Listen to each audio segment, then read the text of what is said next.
Bonjour à tous, que la paix et la faveur de Dieu soient sur tous. En ce grand jour béni, je bénis Dieu pour votre vie, pour tous ceux qui me regardent actuellement. Je bénis Dieu pour votre vie. Que Dieu se souvienne toujours de vous, qu'il bénisse l'œuvre de votre main. Que tout ce que votre main toucheront devienne bénédiction. Que vous soyez la tête et non la queue. Vous méritez la grâce de Dieu parce que vous êtes les enfants bien-aimés de Dieu. Tout ce que Dieu veut pour vous selon sa parole, c'est que vous soyez bénis à tous égards et en bonne santé, comme l'est l'état de votre âme. Tous ceux qui me regardent ce matin, que Dieu vous accorde une santé de fer, qu'il vous accorde la longévité, afin que vous puissiez voir vos enfants, vos petits-enfants grandir dans l'abondance, dans l'opulence que Dieu va vous donner, que vous allez les léguer comme bénédiction. Que Dieu vous accorde la prospérité, parce que c'est ce qu'il veut pour vous, la santé et la prospérité. Qu'il bénisse l'œuvre de votre main, afin que vous soyez prospères, comme vos différents patriarches qui sont passés avant vous. Dieu n'est point un Dieu pour mentir. Dieu vous aime, Dieu ne vous a jamais abandonné. Respectez ses lois, respectez ses prescriptions.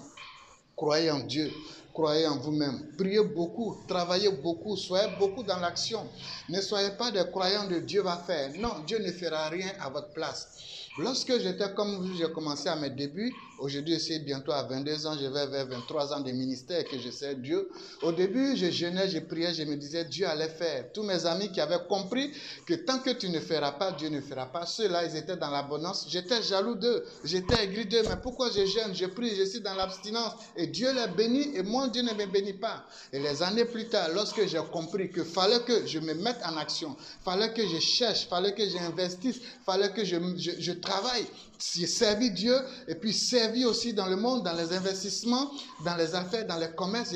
Lorsque j'ai compris ce phénomène-là, ma bénédiction a commencé à croître. Et au jour d'aujourd'hui, je bénis Dieu pour ma vie, je bénis Dieu aussi pour votre vie. Et je veux que vous atteigniez ces sommets-là. Je veux que vous atteigniez cette bénédiction que Dieu veut pour vous, parce que vous êtes les élus de Dieu, vous êtes les enfants choisis de Dieu. Regardez, lorsque votre mère et votre père sont allés ensemble, le premier flux qui est sorti, il y avait 12 milliards d'habitants dedans. Et vous, c'est vous, Dieu a choisi, il a mis son onction sur vous. Et vous êtes rentré chez votre mère et vous êtes sorti. C'est pour vous dire, parmi 12 millions d'habitants qui composent un seul spermatozoïde, Dieu vous connaissait. Dieu a fait de vous un champion. C'est pourquoi vous avez été le premier pour rentrer chez la mère et sortir. Donc vous êtes des champions depuis le ventre de votre maman.